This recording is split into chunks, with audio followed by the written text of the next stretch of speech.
Well, welcome back to the conference, and welcome to this last session, the roundtable discussions about the policy agendas, and for us to move forward. I'm very excited because, first, we have this new setting. This is very trendy, as it looks like a U.S. 2016 president candidate debating.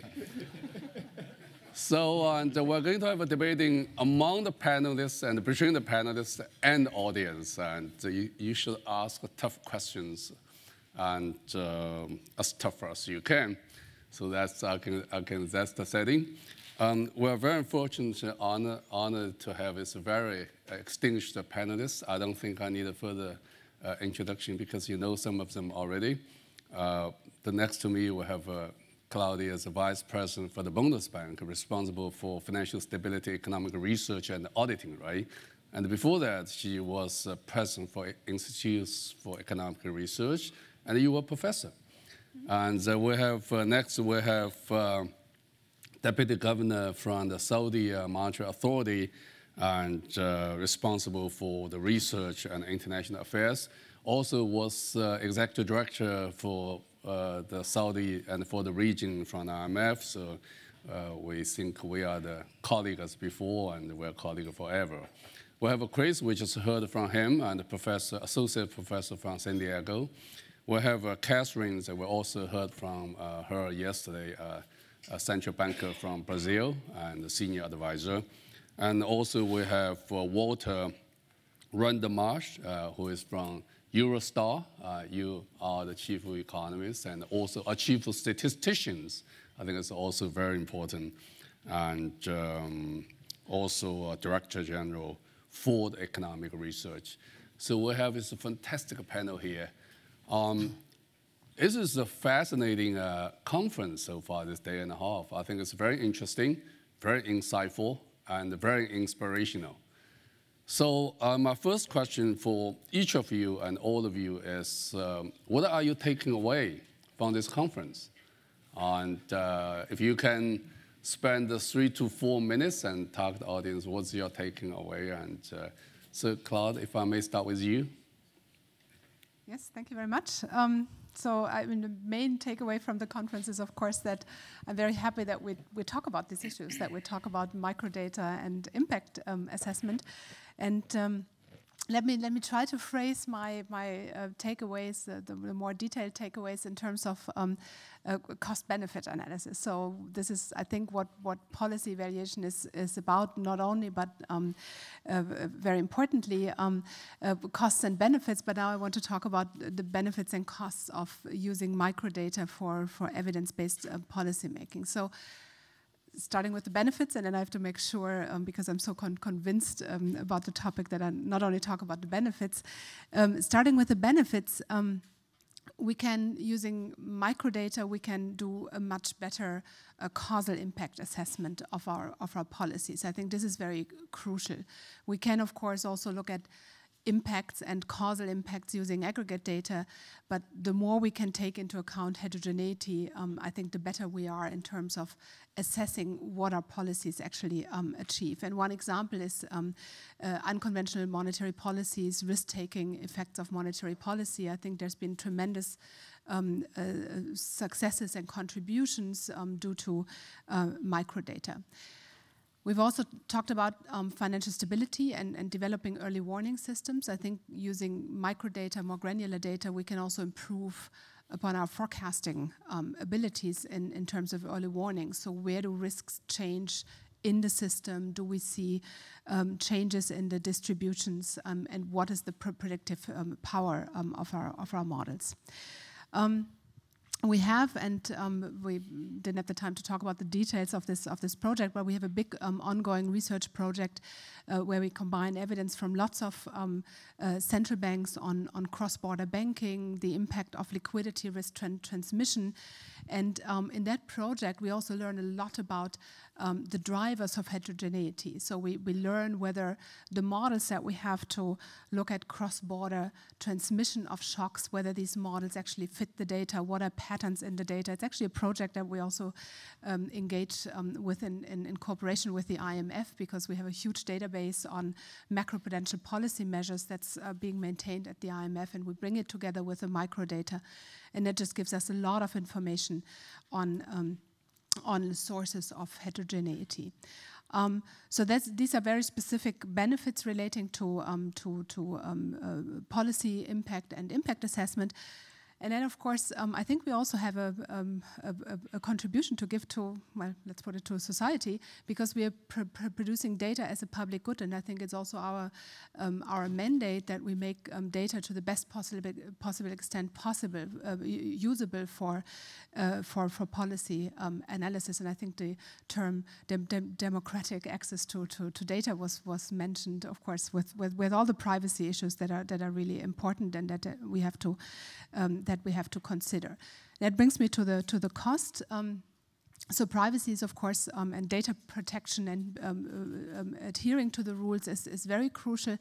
I think one misconception that I sometimes perceive in the debate on the use of microdata is that if we're talking about using microdata, it doesn't mean that we want to disclose confidential information. So what is important is to identify patterns in the data. So for me, the ideal output from a microdata set for policy analysis is not the individual data, but it's a regression or some kind of condensed information which gives us information about the real patterns in the data. So I think to some extent we have to be very well aware of this problem, but I think to some extent I think we also have to explain more what we are actually doing.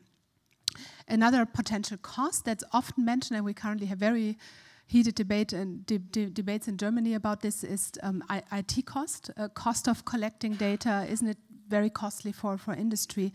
And so the one point that I want to stress here is that the earlier we start thinking about what data we need also for the policy process, for policy evaluation, the lower are the costs. So any data that we have to collect exposed in surveys, that's really expensive. The sooner we have data that is actually serving different policy purposes, the lower are the cost. A final cost, or let's call it risk, is, let me call it searching under the lamppost. So if we're only using administrative data, if we're using what we have already and try to make best use out of it, we might be missing issues which are important for financial stability, for monetary policy, for many other policy areas. So in that sense, I found it very interesting that we discussed big data here. So are there other data sources that we can use? Are there linkages between different data sets that we can make use of? So I think this is also something we have to take into consideration, that I'm a full supporter, and you've heard about our research data center, of making the best possible use of the data that we already have. But I think we also have to think about what are other sources, what are combinations of data sets that are useful for our policy work. And then I have a lot of other things which are next steps, but I think you're going to ask us that question later on, so I'll stop here and refer to the other panelists. Great, thank you. I will ask many questions later on. And Ahmed, please. Yes, thank you. Let me reiterate what I said earlier about the excellent arrangement by the IMF and by the Bundesbank. I like the settings, the selection of topics, and the selection of presenters from different arena, either from the academia or the practitioners. This definitely has enhanced the takeaways from this forum. What I learned really from this forum is the importance of intelligence besides the data and statistics.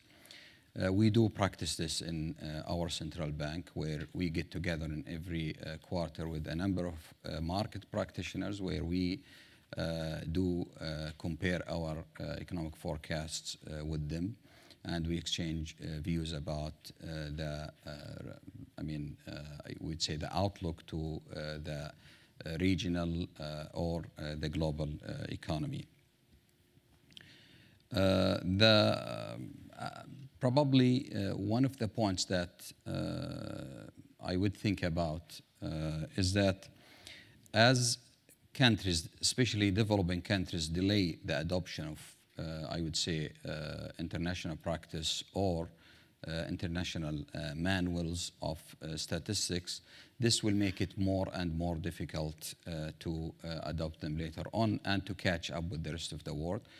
We have faced some difficulties in these things in the IIP and in some other areas, as we are facing it right now in the fiscal side. Therefore, I would urge really the developing countries and representative of the developing countries, including my own, is to be proactive and to get involved with the rest of the world, with the international organizations. And we know that the IMF is usually extending technical assistance, which is very helpful as we find them in our home. But on the other hand, one would say that if more data requirements would be put on the at equal footing to the countries, whether advanced or developing countries, then this would put some challenges, especially for the developing countries, with those with limited resources, either because of technology or HR resources. Therefore, it might be good to urge also the international organizations or the other forums like the G20 is, to put into perspective the country circumstances when it comes to the data requirements, because we want to avoid really submission of data that are not accurate or not reliable. One of the points that I still feel it is really annoying is that the confidentiality of the data is still an issue. And I thought that it is much of an issue as it used to be before, but it is still really an issue. And I think even in our situation, we need to tackle this more transparently. Of course, probably the last point is applying the state-of-the-art technology when it comes to gathering statistics and compiling all the data either over the internet or through surveys, I think would help a lot, especially for countries like in the developing world. Thank you. Yeah. Thank you. Chris, please. Okay, thank you very much. So I think my takeaway is going to reflect what you just said, both of you, right? But I think I try to see this from a little bit different perspective, that usually when I attend conferences that use microdata, most of those conferences are from development agencies, and not quite the IMF or the central bank. So it's nice to attend this conference and see that we are using or how we try to use microdata to guide macro policy, especially in the three main functions of the central bank: monetary policy, financial supervision and stability, and also payment. So all of this we benefit quite a lot from microdata. So the way I try to arrange all of the session together is that all of the session look at microdata, especially financial statistics, from either producer of data or user of data, or both, right? And the challenge is how to match users of data and the producers of data together. And basically, that's not easy. And we already mentioned a lot of issues about confidentiality, about access, and so on. And on top of that, it's about bureaucratic procedure and administration as well, because most of the official statistics are not owned by one agency, but owned by different agencies. Okay? It's already difficult to gain access to one agency, but when you have multiple owners of different data, that make it even more difficult. And yesterday we learned something, and I think like everyone can like know that in many organizations there are silos. So even within organization, coordination might not be that seamless. And when you try to coordinate with other organizations, that would be even more difficult. And I'm not just talking about the access, but I'm talking about even the mergeability, or how to combine different data sets owned by and collected by different agencies together. Like how we are going to not only set standard across country, right? I think that's what we have to do at some point, but even within the same country, across organization, how we make sure that different data sets could be used together in order to understand and answer important questions.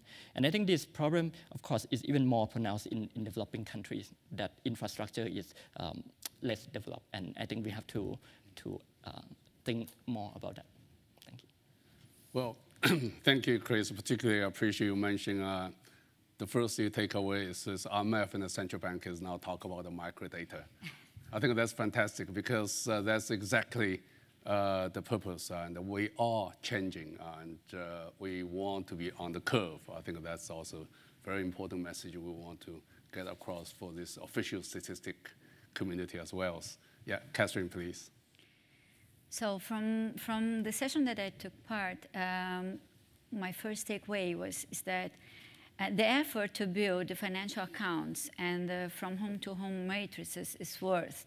It's a very huge work where the central bank or the National Official Statistics Bureau need to work together, but it's really worth. It's possible to get a lot of information, make a lot of analysis, and try to get out the possible evolution from imbalances, and that would help the policymakers to take some decisions to avoid stress and crisis. And besides, the system to collect information to support this framework, like the credit registers, the security holding statistics, are very helpful to make other kinds of analysis. Then it's not just the last result that we get with with this framework, but it's also all the systems that you build to input the data will help you to make other kind of analysis, and Oro has shown this very well, as well as the work from João Amador. And the second point is the joint work with academia. And so we have limited time to think about everything and to think about the statistics that we need to collect by law, the statistics that we think about. But then we have a field of very brilliant guys that are there, and they have a lot of work to show us, and we can work together. As we have seen that Bruno Maia is already working with the Bundesbank. I know that a lot of other central banks are doing this kind of things, but I think that is something that we should stress. And there are a lot of people thinking about the same problems that we are dealing with, and then we can join our efforts. So two things came from what they have talking that I was gathering if I need to tackle again or not, but yes. It's never enough stressing the importance of communication with our partners. That is to our respondents. And when the central bank offers the data that they collect in a kind of initiative that Bundesbank has shown, and we at Central Bank of Brazil, we offer a lot of statistics. And I know that other central banks do this kind of thing. It's a kind of giving back the kind of information that they want, that they gave us. And so whatever we could think to give a feedback of our work to them, I think it's positive for our work. And so it's never enough to stress the importance of communication. And when we mention about working with microdata, and then we have a lot of data sets, and then we try to merge. I have heard a lot of merging the microdata, but no one has mentioned the difficulties to do this because the attributes of the data are different. And then to try to merge them, It's horrible. And when they explain to me the cube, and then that I need to decide the questions before I create the cube, and then after, when I want to get other kind of information, I cannot use this kind of technology. It's crazy. Then sharing the data and thinking about the data, we could put them, a lot of data sets together, and then the cost of questioning our respondents and making surveys will be decreased. So these are my first points. Great. Thank you. Yeah. Walter, please. Okay, thank you very much. My takeaways from the conference. Well, the first takeaway is the title. It says official statistics to support evidence-based economic policymaking. And if we decompose this a little bit, then we might go back to some basics. And the first basic is that we are talking about official statistics, like Claudia has said. Official statistics is part of public administration.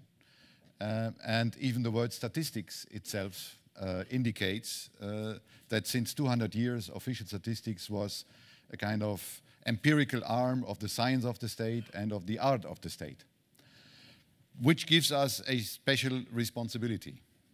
And for me, it is extremely important that we do not only understand our business as data engineers, but that we have a sound understanding also of our responsibility as part of a state decision-making process, as it says, which implies that we have to go back to our, let's say, social science heroes like Jürgen Habermas, we are in Frankfurt, or Michel Foucault, and learn that statistics is a language, is a part of communication.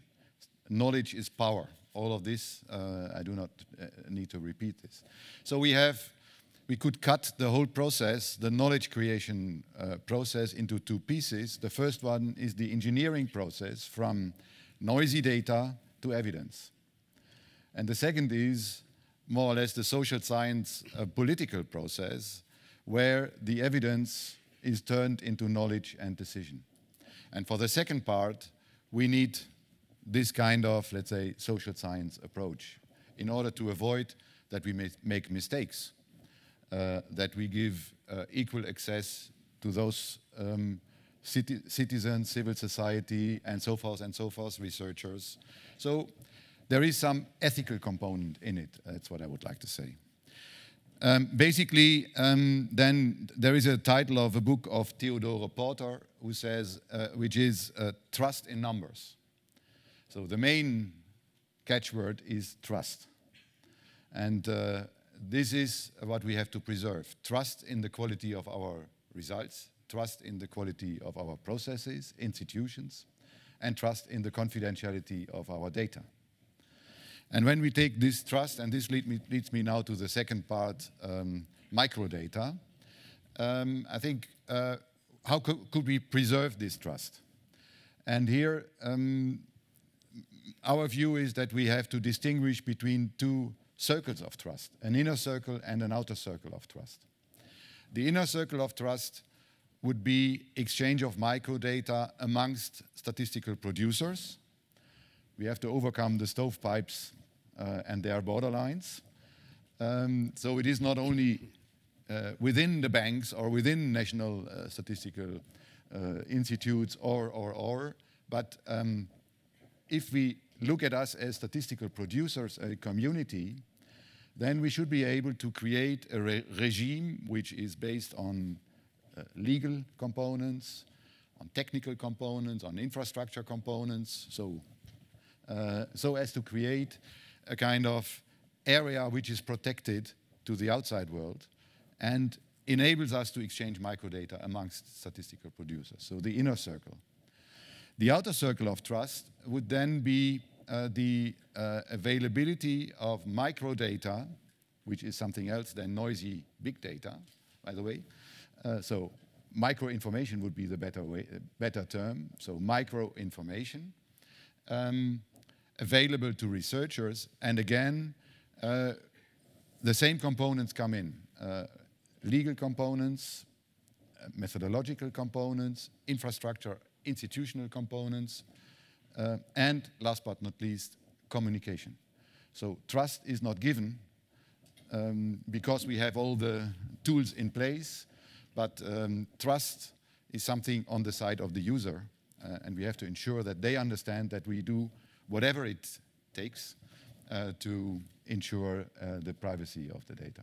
Thank you. Well, thank you, Walter. You touched the point, the official statistics to support evidence-based economic policy making, and being the co-host with the Bundesbank, this is the music to our ears. So thank you very much to mention that key point. I think it's absolutely important. That's a message we want to also get across all the audience as well as now. Now, in a day and a half, when I sit in the room, listen to the people, I think the most impressive thing is I was so struck that everybody come to this podium so confidently say or claim they found the new age of the data. Logi, right? You say the new age of data is administrative record data, right? You say that, right? And then we also have Chris say, no, the survey data is the new age of the data. Chris made this very clear. And we go before that, we have Hoa, we have our Mr. Amanda from Portugal say, no. The cloud study, the node and edge is the new age of the data.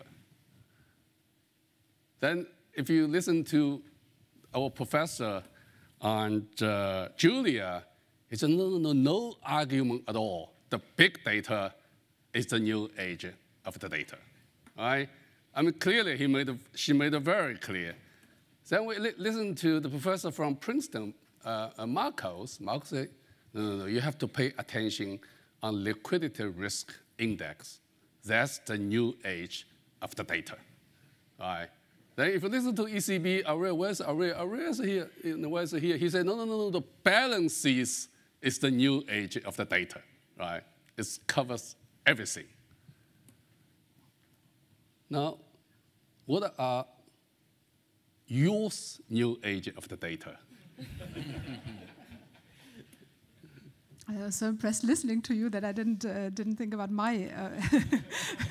Or you agree or you disagree. You want to add more list? No. I think it's also defined like we official statistics like older data, and they found a new age of the data.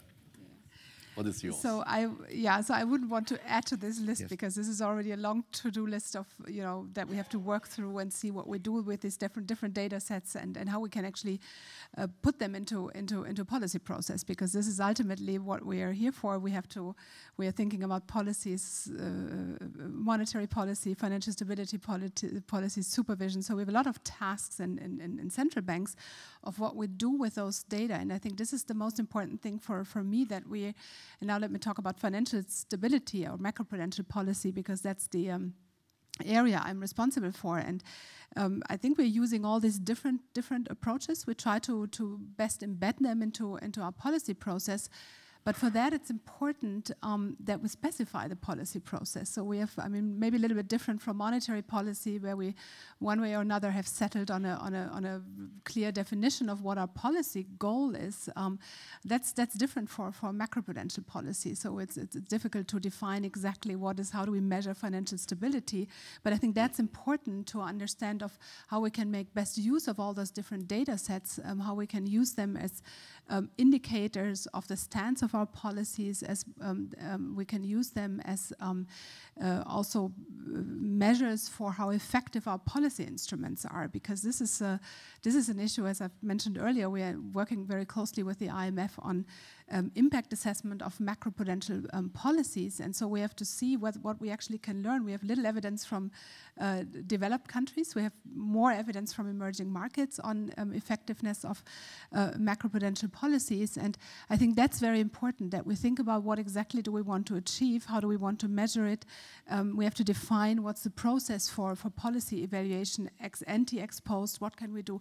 So that's important, and that's how we're using the liquidity measurement, the risk topography of Brunnermeier and co-authors has been mentioned. So we're looking into this, what we can do. We're looking into big data issues. How can we use big data for this policy process? But I think that's very, very important. And let me mention one more aspect in this context. I think this is also a very important role for international organizations, what they can do in this process, namely to, let me call it, setting the standards, setting the guidelines for policy evaluation ex post and ex ante. So I think we're talking a lot about evaluation, and it can come in very different forms. And I think it's important that we also that we somehow settle on a certain set of standards, what a good policy evaluation is. And we can't, of course, in the context of international organizations, we can't interfere with national responsibility for the actual policy making. But I think we can get a consensus of how do we actually want to organize this process. So basically, I'm also referring to the title of the conference. How can we make best use of microdata for policy evaluation? There's many different ways of doing it, but I think there's also the time at some point for more standard setting and having a dialogue about how do we actually want to organize it. And I think that's a very important role. It's not my obligation to talk about what the IMF should be doing, but I think it could be something that we can also discuss in international fora. This kind of standard setting, I think that's important. Yeah, thank you. I think the standard setting is absolutely important because we're still in the early stage of the whole process. And also, thank you, give us a job. So we'll try our best. Yeah. Okay, yes. About the micro. I think I would think about the microdata as a challenge, at least for us in that part of the world. And I would urge our Central Department of Statistics to think about it, because I know that they are adopting now a full-fledged strategy to cover all types of data. So, and I know that the head of the Central Department of Statistics is attending here. So I would urge him really to put the microdata into their plan. And this will serve us also in the purpose when we gather some information about the market participants' behavior. And as it was mentioned by Claudia, for us as central banks, it would help us in analyzing the financial stability issues, also for monetary policy purposes, for the macroprudential as well. They are very important, but we are still missing that type of information.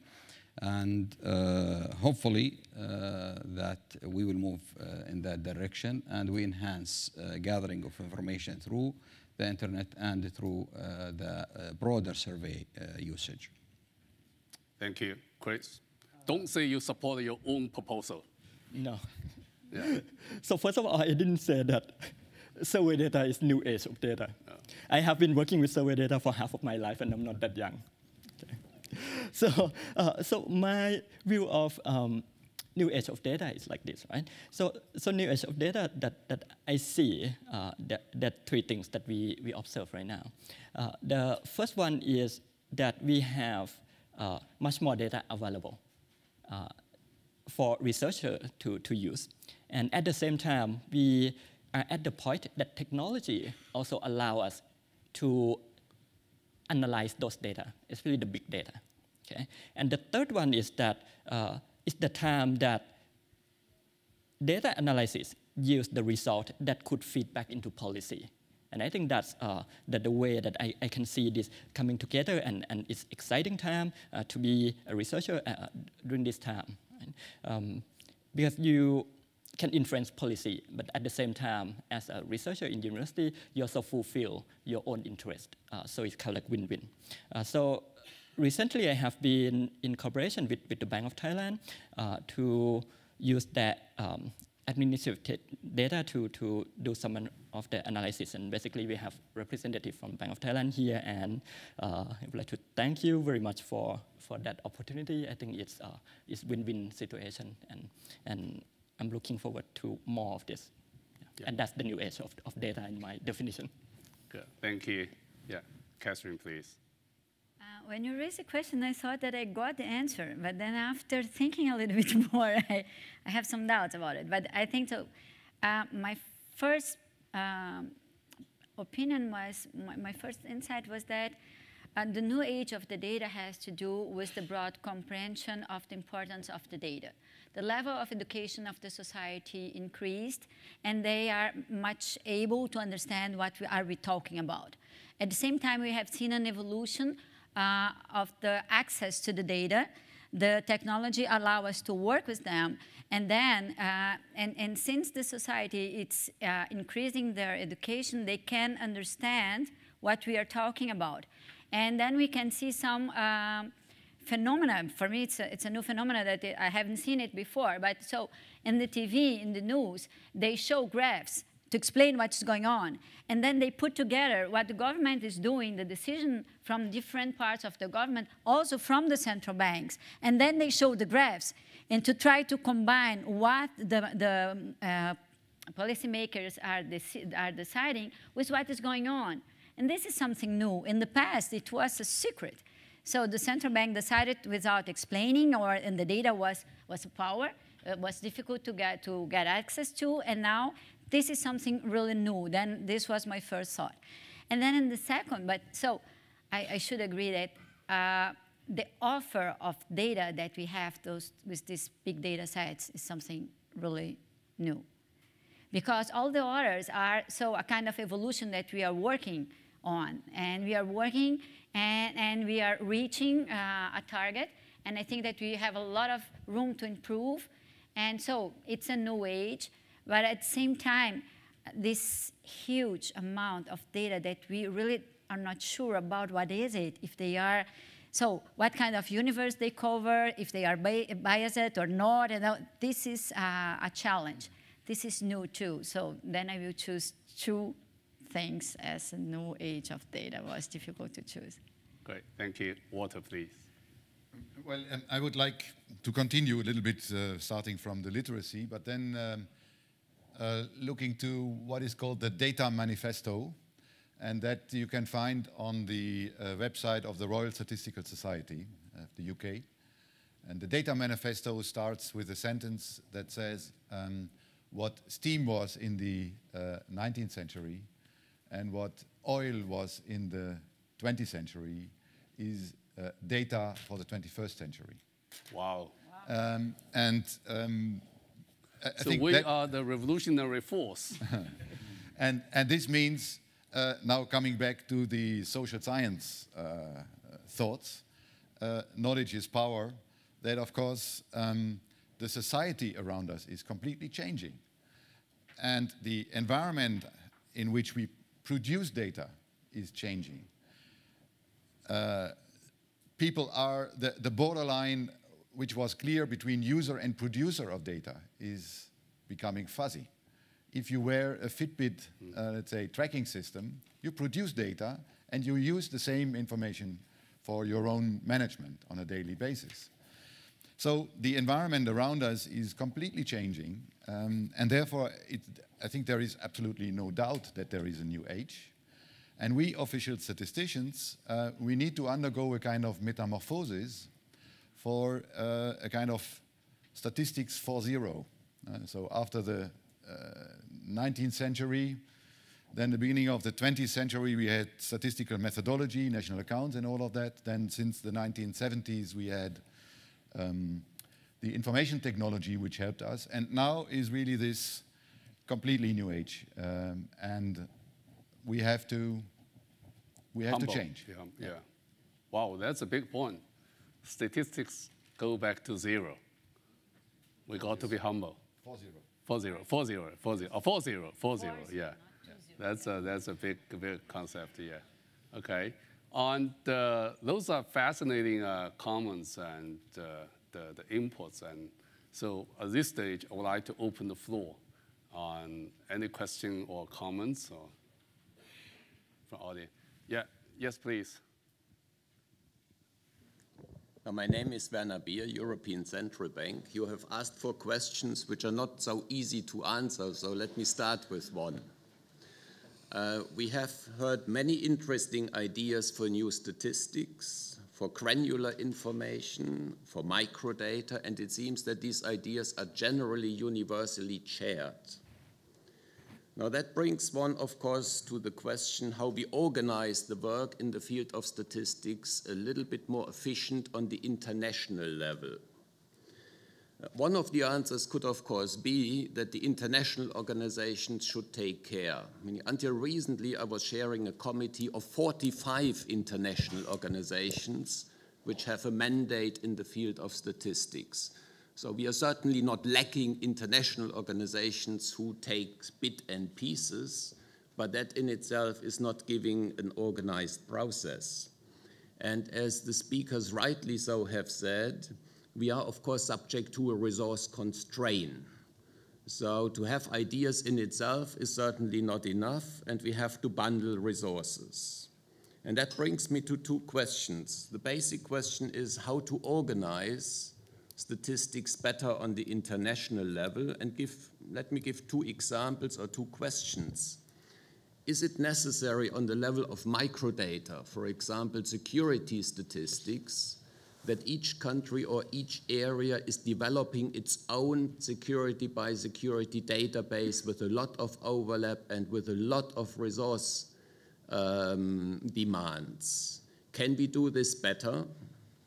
And this is not only for securities, this is a question we have in many fields in which the tasks are overlapping. Secondly, of course, there are very promising developments on the international level, such as, for example, the G20 Data Gaps Initiative, in which a number of international organizations work together and really best progress is done compared to other recent developments. But all over, or in summary, the progress is small. So compared to the demands, compared to the ideas which we exchange today, which we exchange in other conferences, the progress we can do in practice in order to get, for example, the G20, and we have not to talk about all 190 or 92 countries in the world, but that even the G20 move in a coordinated way forward, is rather limited, and it takes a very long time to make even small progress. So when we look to the Data Gaps Initiative 2, which was just adopted by the finance ministers and central bank governors in September 2015, they fall enormously short compared to the ideas which we are exchanging between us. Do we need a better structure, a more efficient structure? And if yes, how can it look like? Maybe some ideas? That's a great question. Let's collect a few other questions, and then we'll come back to the podium. Yes, please, the gentleman. Yeah. Tissot, BIS. One comment, I think it's very interesting, this concept of new age for data, but it's also a new age for policy. I think Claudia Books has explained this very well for macro prudential policies, monetary policies. At the BIS, what we see is that for standard setting, for financial regulation, we are completely in a new world compared to 10 years ago, only 10 years ago. So the way we do financial regulation now implies that we need to have a policy assessment, policy, the impact of the new policy, and also of the design. So it's a new way of doing policy, at least for our area of financial regulation. Yeah, great point. Thank you. Thank you very much. Any other comments or questions? And yes, the back, yeah. Yes, gentlemen. Yes, I see the hands there. Okay, thank you. Looking at the demand here of microdata, how to use the microdata, how to better use the microdata, it looks like what is still lacking is the development of new standard and formats to present this macrodata in a common and consistent way. which means having a lot of work on the metadata, common metadata repositories, common identifier, common codes, everything that it can be useful for the final users in order to merge, collect this data in a consistent way and to interpret this data in a useful way, avoiding problems of interpretation, harmonization, and consistency. This is a huge work that sometimes takes a lot of time in the analysis, where the analysts are needed to do all this work before putting together this database, and sometimes they cannot solve consistency problems. So the work at international level, the IMF, Data Gaps Initiatives, FSB, whatever, on the standards and common identifiers, this is something that need to be developed in the future and can be very beneficial for the use of microdata. Yeah, that's also a great point. Let's go back to the panelists. Claudius, I support your points, the standard setting. So you probably want to start first. Yeah, so there's many aspects that have been addressed. Let me just pick a few. So on the first question on the international coordination organization of working with microdata can we envisage? And there's different aspects of it. So it's do we want to have common standards for data collection? Do we have a joint data collection effort? And there's lots of issues that are at the heart of statistics and how it's being organized. Let me mention one approach that we are currently using, which is very complementary to everything else that's related to the actual collection of statistics and the definition, which is we do have a lot of microdata across the central banks that are here in the room. And for one specific data set, that's the data on cross-border banking that's going into the BIS banking statistics, we noticed that we do have the underlying microdata in our institutions. Of course, we can't just go ahead and merge those data sets because there's legal restrictions and so on. But we started a project in 2012 where we said, well, even if we can't merge the data, why don't we use the individual microdata sets and run the same type of regression across those data sets so that we can analyze and that we can see whether there's common patterns in the data. When we first discussed this with academics, they said, well, you're never going to publish anything because it's pure replication studies and this is not what's interesting from an academic point of view. We still pursued the idea, and now we have a huge research network. It's called the International Banking Research Network. It has a webpage hosted by the New York Fed. We have, I think, over 20 central banks, up to 25 central banks. We have the BIS, the IMF, the ESRB, the ECB being members of the network. And we do exactly this. So we ask a common research question to those data sets, then we compare the results, we do a meta-analysis on those different country-level results, and we're even able to publish it in academic journals. So, so that type of initiative, as I said, it's complementary to other efforts at merging data and collecting them in a systematic way. That type of initiative, I think, is extremely important. So we bring those analyses into international policy groups and we discuss it. It's a much better foundation also for our policy analysis. So I think we can do much more. There are other examples where this has been used. Even if we can't merge the microdata, we can do the same type of analysis, and that's extremely helpful. And I should also mention that in Germany, we had relatively liberal access to those data sets for researchers, for external researchers. And having the network also enabled researchers or analysts in other central banks to get access to their data. So they basically used the project as a showcase, and they said, look, other countries, they have better data access, so why can't we do the same? And so I think this is one example which is really, really crucial. Maybe one more word, because it was mentioned by the colleague from the BIS, we're in a new age for policy and policy evaluation.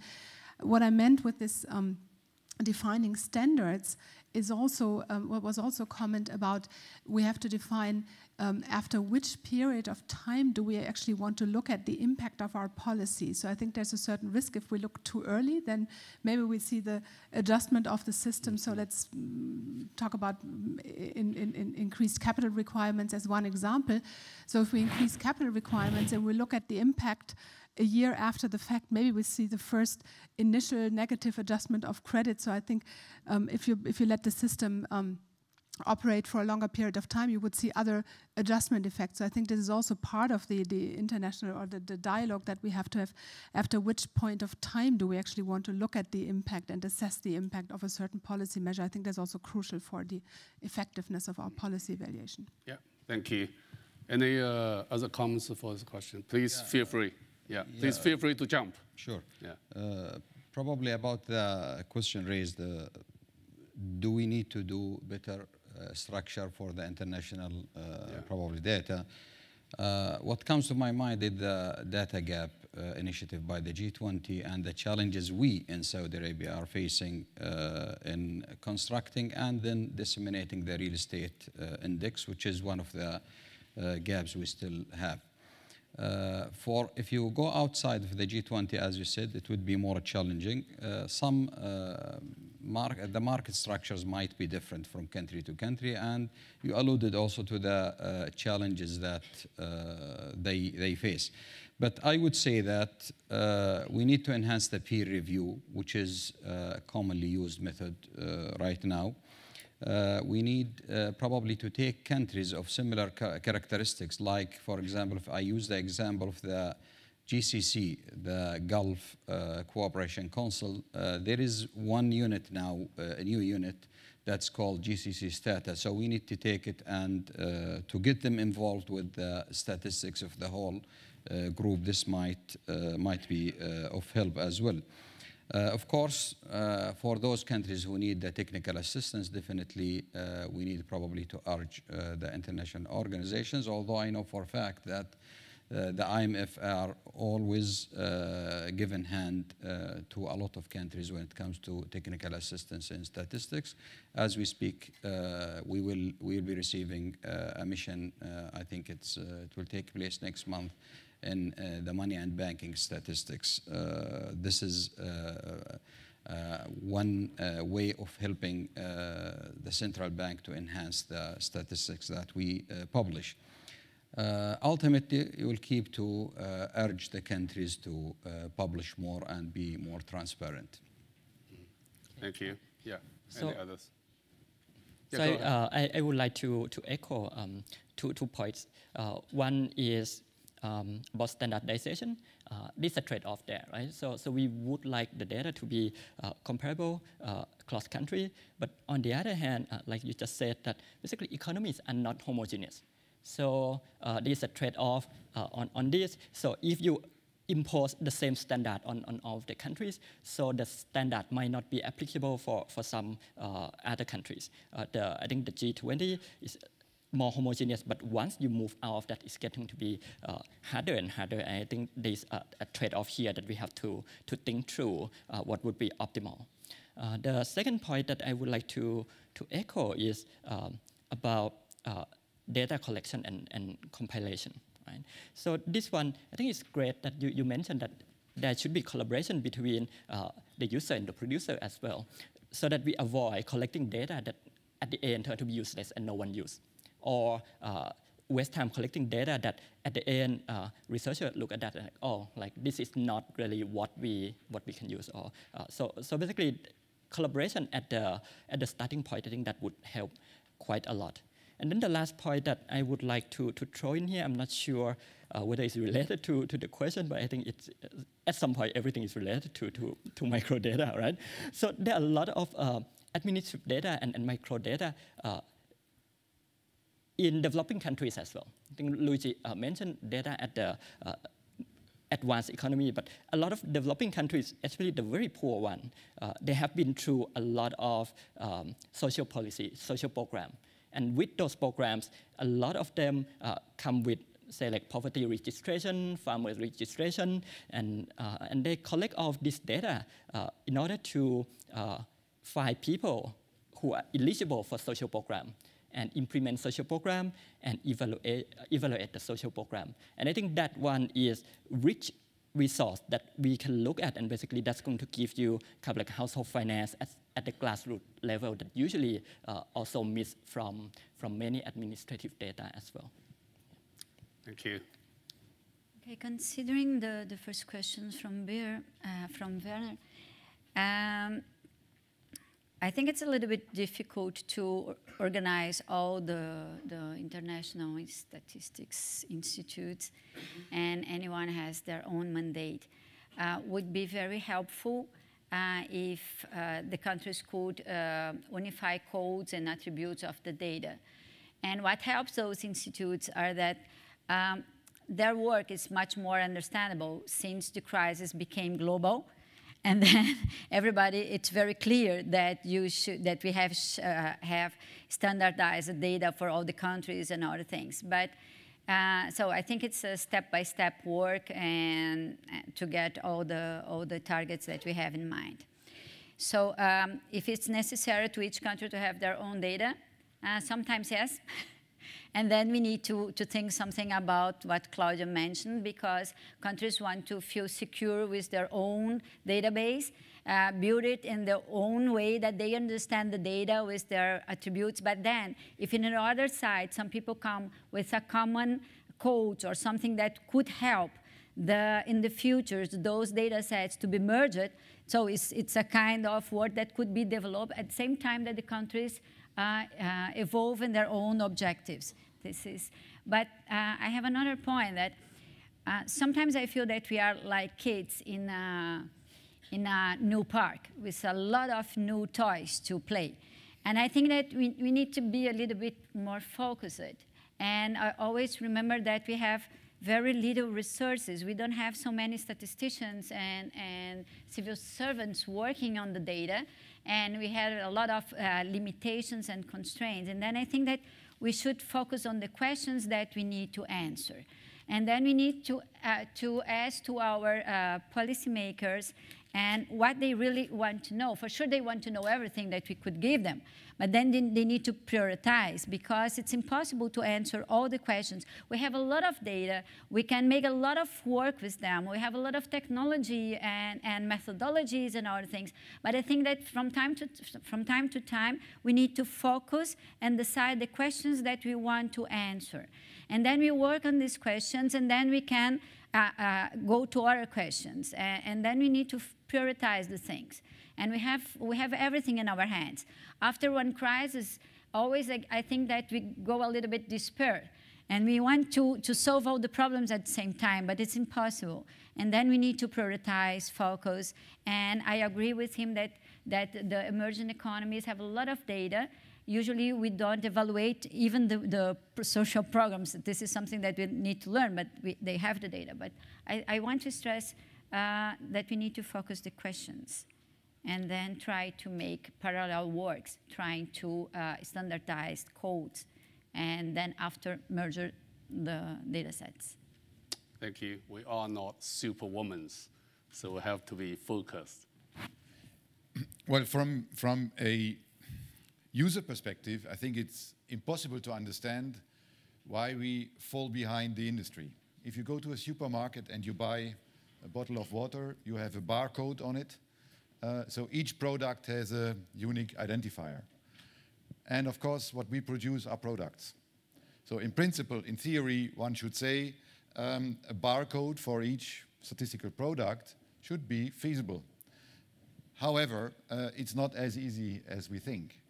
Yesterday, we have, for the European statistical system, for the first time ever, endorsed a product list, a kind of IKEA catalog, if I may say so, of statistical products. But it has taken us really a long time to identify, in a user perspective, an output-oriented way, what is a product. So the first step is made. In principle, we could now go ahead and put barcodes on it. But what I wanted to say, it's really a very difficult process, but I'm convinced we have to start really to work on that, barcodes for statistical products. Second remark is related to, I think the question came from the BIS, new age of policy making. So we have all of this, cost-benefit analysis, key performance indicators, all over the place. And I think this goes back again to my ethical moment. Of course, one could say well, finally our work is appreciated. Finally, the society understands how important we are. That's good. This comes with responsibility, and the responsibility includes the word no. So we have also to warn, like it is on medical products. So this is a powerful instrument, and it comes potentially with some side effects. Be aware if you drink it or eat it. And there might be situations that policymakers don't even have in their concept, that there are areas where you cannot measure with a good quality at least.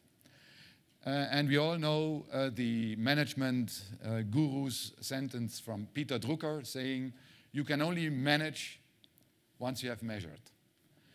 This is a strong sentence because if you turn it around, it says, for things here which are not measurable, you cannot do anything, which is, of course, a nonsense. And we have also in our responsibility to take this on board and to say, to clear the, explain to those who are using these kind of management tools in a naive way where the limits are and what are the alternatives, for example. Great point. All right, thank you. So let's open the floor again. Yeah, any comments or, yes? Look at you. You're the new age. Yeah, one quick comment, actually two comments.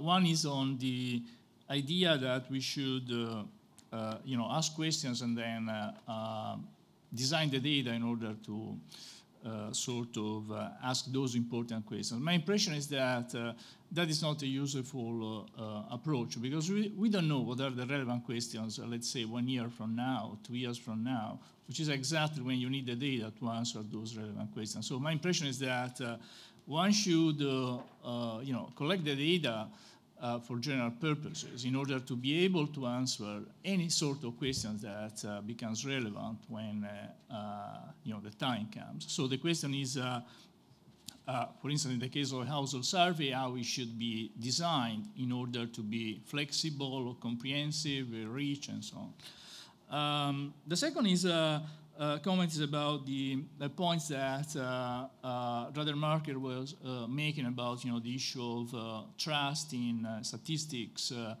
and the other was about the role of producers and users, which is kind of blurred today, in the sense that it is so cheap to collect data that I can collect my data, and so essentially compete with Eurostat.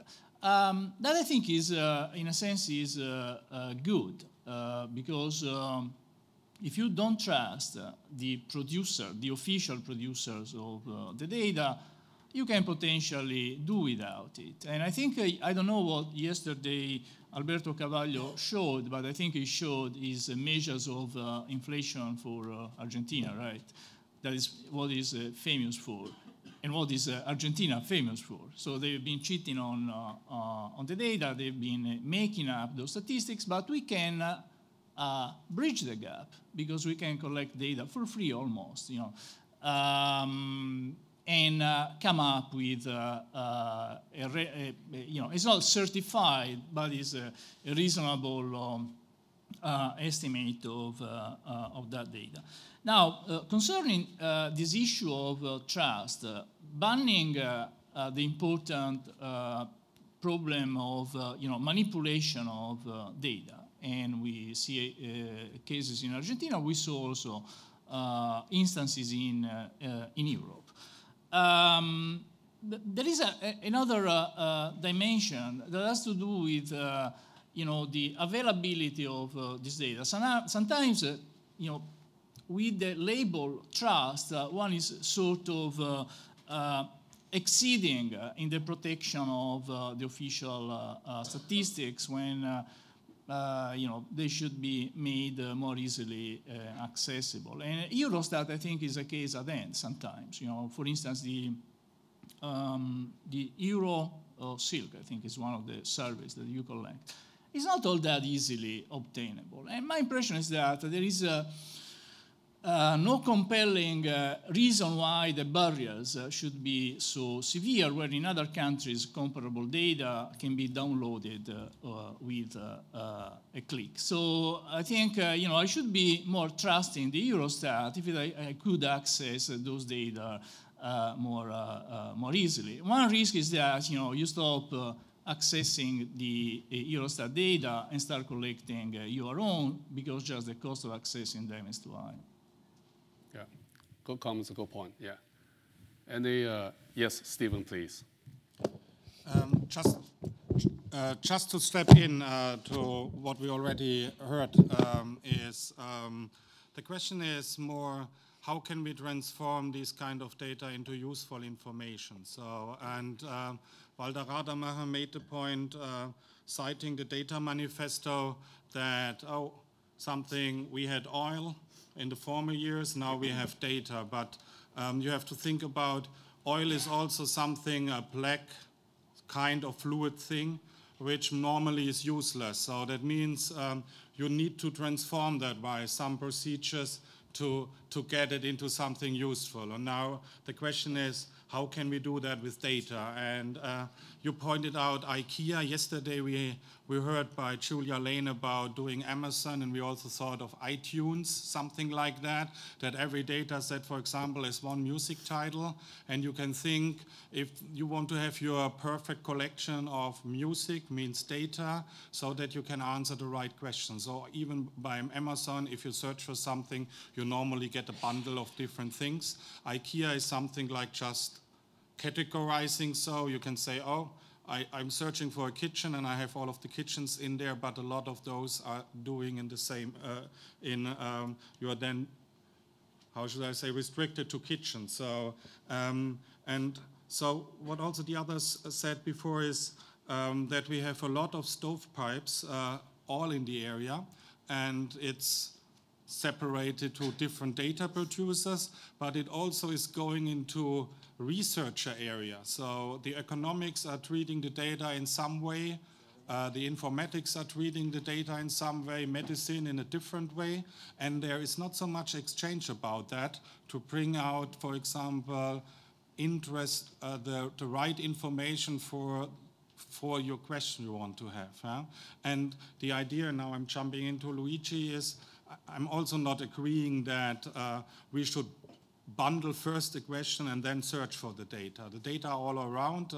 Julia yesterday had the word vomit on that, that we vomit the data, so society is doing something like that, but the idea is that we should took out the right information, which is useful, so, and then prepare that for, if we, and one example is now the refugee problematic in Europe. If we would have done that in a way, oh, we are prioritizing our question, then we would answer some question of refugee in 2, 3, or 4 years because we have another priority, and that's not the kind of reaction we have to do on that. Good. That's also good comments, good questions. You know, the question needed to all the information data, or we prepare the data to answer potential question as well. Any other comments or questions? I cannot see very well. No? No? Okay, so we go back to the podium. And any comments or come back? Yes, Walter is obviously good to you. Okay. I think I was directly addressed. Yeah. So let me introduce briefly 3 points. The first is, what is in the new age type of factory organization of official statistics? And it's clear that we have to distinguish 3 phases. In the classical statistical design model, you had a spine, a spaghetti, and this was designed for one purpose, and the data were collected at the beginning, or here, at the beginning of the process for one purpose. This time will be over. it is already over. What we are now doing is to organize statistics in such a way that at the beginning of the process, we are able to merge and to use a multiplicity of sources, merging data. Then in the middle, we are organizing a series of data warehouses, a sequence. And at the end of the process, there is a kind of sales department with the ability to assemble from the databases in a more flexible manner for purposes of different data users. So the whole factory is organized in a completely different way. Secondly, and this is coming to Luigi's question, what is quality? Of course, we have the aim to be Bocuse or whatever kind of chef with a 3 étoiles guide Michelin cuisine. However, the problem is that the client decides. So if the users decide to go to McDonald's and not to us, then we have a problem. So we have to be more flexible, also to provide data for different purposes with different quality labels. So to segment the quality. Because there might be one purpose where quality is needed with really an authority stamp. And you have mentioned Argentina and the country in Europe. And we have learned how dangerous it is if data which are supposed to be authorized are cooked. This has led to the last financial crisis, as we know. So it's really important that we manage the expectation and that for those data which are expected by politicians to be of highest possible quality stamp, that they are like that. On the other hand, we have experimental data where we are much more flexible. So quality is fit for purpose, segmented into completely different purposes. Not everything has the same quality profile. Last but not least, your unhappiness about access to microdata from Silk. Well, voila, that's where we are. We are following a European standard for microdata access, which definitely is tougher than in a couple of member states. It is the common denominator, and this is a European way of making. So it's not that we are more bureaucratic than colleagues in other countries. We follow a standard which was agreed by European legislation. So this will move. In particular, next year, Europe will decide on a new data protection, EU data protection, which will have a kind of nivellement of data protection across all EU member states, and that might be a next step to facilitate data access. Thank you. Yeah, Claudia, and follow with Chris. Yeah, Claudia.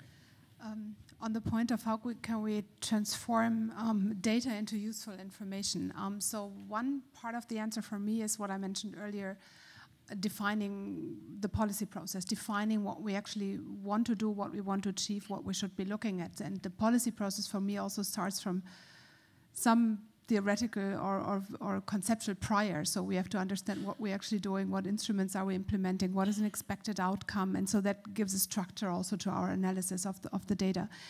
And I would like to re-emphasize one point that Catherine made about we can't all do it alone for different reasons. So you mentioned the resource constraints that we have. It's also in terms of the qualification of the people we have. It's in terms of the number of people we have in statistics and in general in central banks. But it's also in terms of we are somewhat all internal to the process. So if we are deciding on policies, we are the ones who designed the policies. And of course, we also have some interests which can go into different directions. But we are insiders. And I think we need also checks and balances that academics, outside researchers, can look at what we are doing and can help us understanding what is in the data, can help us organizing the analysis of the data. And I always have to be a little bit careful because I joined the central bank from academia last year. So people say, well, you're just saying this because you want to, maintain jobs of your friends in academia. So this is not my point. Now if you want, on the other side. So our responsibility is to implement policies to the best possible uses of society, and I think we need that process. We need those. You mentioned the peer review process. This is also, to some extent, something that comes from academia. You have peer review, and so we also need peer review. We need to be challenged from external academics, analysts, and so this is, I think, part of the process that we have to support. So we have to open up. We have to explain what we are doing. We have to provide access to the data. I think it's also something where academia has to move a little bit. I mentioned replication studies, which is something that's in some academic fields it's not really appreciated. So if you tell your young PhD students, well, do a replication study, then they will tell you, in most of the fields in economics, they will tell you, well, this is not how I'm going to make a career in terms of publishing. That's different than some other fields. So I think this is also where we have to have a dialogue with between policymakers, data producers, and academics on how we can improve upon that process. But there's a lot of initiatives. We just issued some guidelines or recommendations in the context of the German Economic Association, where we are also emphasizing that these replication studies should be appreciated more. And so I think this is a way of also helping us to come from data, sometimes pretty diffuse data, to useful information and better knowledge. Great, thank you. Yeah, Chris. Okay, thank you very much. So just a small point to address Luigi and Stefan on whether the survey or the data collection should be driven by user. And basically this one, actually, I completely agree with you. So I want to clarify my stand a little bit on this one. Because I agree that the survey should be designed for general purposes, and actually that's the beauty of the household survey, that you can go back many years or decades and use that to answer long-term questions as well, compared to other types of survey. For example, randomized control trial, you decide the survey to answer one specific question, and after that it's almost useless to answer anything else, and it's very costly, right? So I agree with you on the general questions that make the survey compatible and comparable across different routes as well. So what I mean by talking to user about like what to ask is more on the consulting, because when you are the producer of the data, designing survey, sometimes you don't see some point or some angle that the user of the survey, when they look at the data, they think something that you didn't see before. And I think communication or dialogue back and forth would make it more fruitful in the end. Because sometimes I think like a lot of people who work on survey data, sometimes you look at the data, the question is like, why did they ask this question and not something a little bit different that make the question or the data much more meaningful and useful? And I think that's what I mean by like communication. Yeah, thank you. Yeah, Catherine, please. Just a small correction if I was misunderstood. It doesn't mean that you need to make a survey for one question, but if I understood from all these 2 days is that using microdata allow you to make other questions in other moments. But even for the first collection, you need to have some questions to answer, and then prepare the data to be able to answer other questions in the future. And even because when we run some models, we need to date the data. This was my advisor advice when I was writing my thesis. And he said, stay some time looking at the data and date them. And then you stay with them, and then we will begin to have a relationship, and you will begin to have the answers from them. And so, but we need to have the data to answer some questions, but focus just a little bit. So. Good, thank you. That's a good experience. Now, this is exactly 1 o'clock, but we start 10 minutes late. So I think we're entitled at least to have another 5 minutes. It's okay? Yeah, with the organizer, Robert, yeah. So for the 5 minutes, I would like to ask each of you whether, or not whether, I would like to you to propose one policy on the full statistics community to move forward. What will be the policy for us to meet the challenge, to carry out this official statistics to support evidence-based economic policy making? What will be the policy for us, for our statistics community? Walter, we'll start with you. Okay. I thought this way, this time we would start in the normal order. Okay. Okay, let me try. The policy should be linked to more timeliness, more flexibility, and opening the data without jeopardizing the privacy.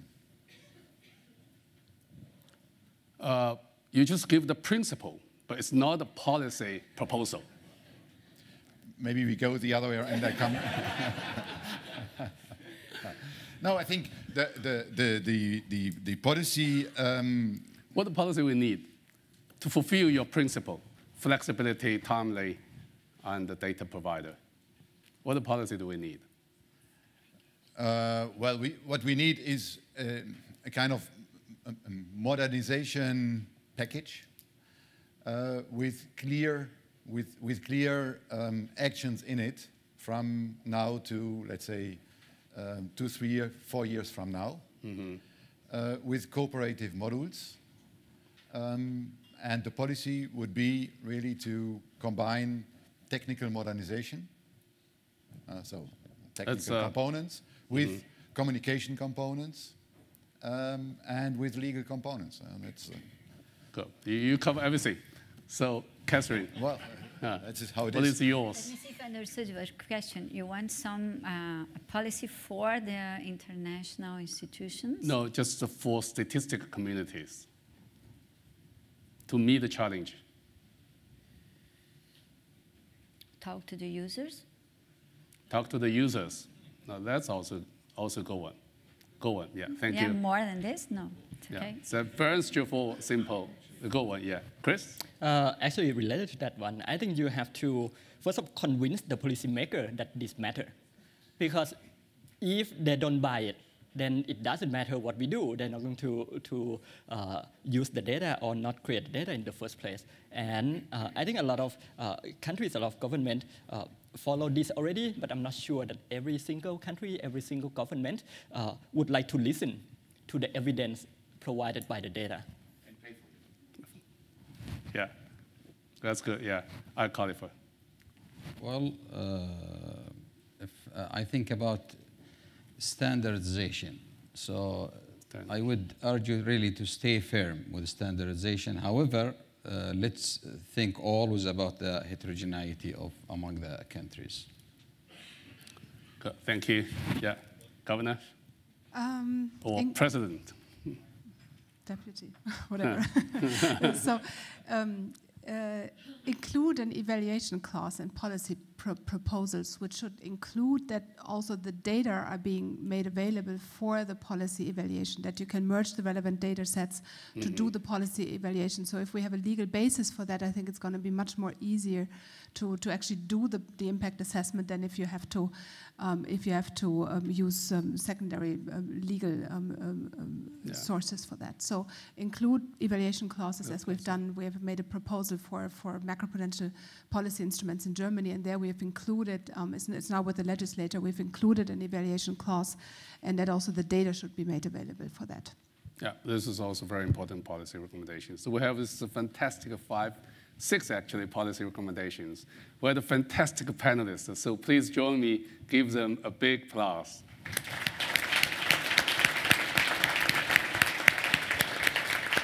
Thank you. Thank you very much. So session closed. We move to Louis Mark.